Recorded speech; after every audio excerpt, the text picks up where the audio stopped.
This rough gravel pass is enjoyed by mountain bikers and adventure motorcyclists as it's quite challenging in some sections with a variety of road conditions which can vary greatly depending on the time of year. It connects the summit area of the Hemelenade Valley near Hermanus at the R320 with the Bot River Estuary farming area as well as with the Karwyderskraal farm on the mountain plateau. It also services the farms on the eastern side near the Hemelenade Valley. It offers a distinct local shortcut for those wanting to avoid the congestion on the R43 to Hermanus and Onrus. The pass is suitable for all vehicles, but this road can get very slippery when wet, and it's recently received a substantial upgrade in widening, especially along the western section. We filmed this pass from east to west. From the summit area of the Hemelenade Pass, the turnoff onto the gravel road off the R320 is clearly signposted as Karwyderskraal de Bos Dam. On the day of filming, the road had recently been scraped and was in good condition, but it's not often this good. Rain affects the surface quickly, so always be aware of slippery conditions during or after heavy rain. The road descends at a gradient of 1 in 14 via a gentle S-bend, and after the first left-hand bend, the inky blue waters of the De Bos Dam make an appearance on the right. This is the main water supply to the town of Hermanus and is fed by the Onrus Rivier. The second part of the S-curve is a right-hand bend of 80 degrees, which drops down onto a short stretch of tarmac as the road levels off to cross the dam wall itself.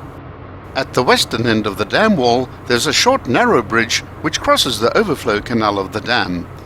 The road then immediately begins a stiff climb of 1 in 16, flanked on the right by a row of tall pine trees.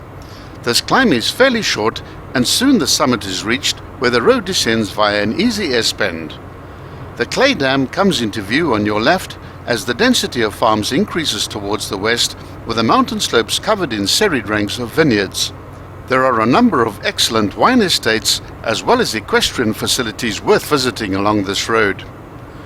Once you've passed the second dam, the heading settles down into the northwest for 1,4 kilometers and undulates with some steep gradients to contend with.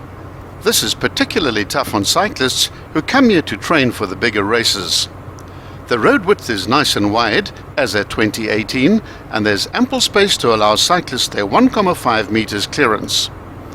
The big ascent begins at the 4,6 kilometer point, where the gradient kicks up to 1 in 12 and heads towards the summit amongst dense stands of eucalyptus trees. As you near the summit, of 235 meters above sea level, you'll see the Karwyderskraal farm on your right, nestled under the foot of the mountain, after which the pass is named. We strongly recommend tire deflation for this road. The benefits are improved traction and therefore safety, plus the ride is more comfortable and the risks of getting a puncture are reduced.